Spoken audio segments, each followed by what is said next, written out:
Shawn, thank you for sharing your story with us a little bit here today, and just a little bit of a background of what was happening in your life before you came into Teen Challenge. Okay, so I got out of a long stint in prison, and I was trying to play catch up as soon as I got out. So I was working hard at first. I had 2 jobs, and then it just wasn't enough. I had restitution.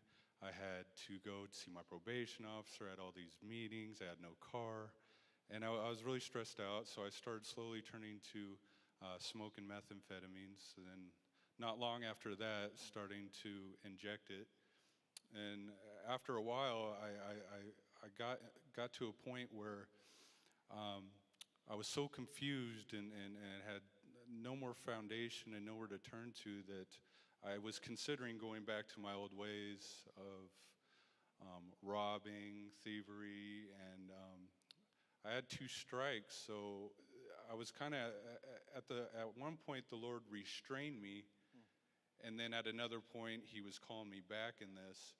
And so I was really stuck between a rock and a hard place, the rock being Jesus Christ. And I didn't want to make that decision. I didn't want to be in prison for the rest of my life, get a life sentence. So I turned back to the Lord, cried out to God, went to my church, and they had a connection with Teen Challenge. And within a couple of days, I was on an airplane from Seattle to the Phoenix Center, where a great man of God, Carl Ward, picked me up and brought me in. Yes. So. Isn't that beautiful? And Shawn, now, you know, your heart to reach out and help others is so strong. I'm so proud of you. And what is God speaking to your heart now that you've come to this day of graduation?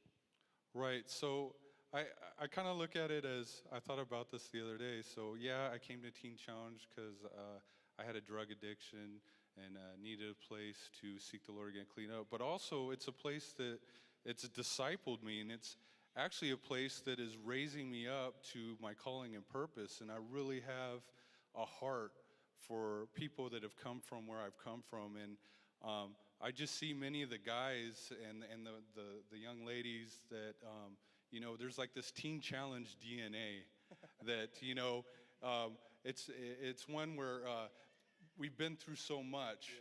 There's a deep love. Those forgiven much, forgive much. Yes. There's a resilience, there's a resolve. And I just see, when I look around here and I look at the camp, I see the first fruits of just a much greater harvest. Yes. And this is something I want to be a part of. So that'll preach. Amen. We're proud of you, my brother. The best is yet to come.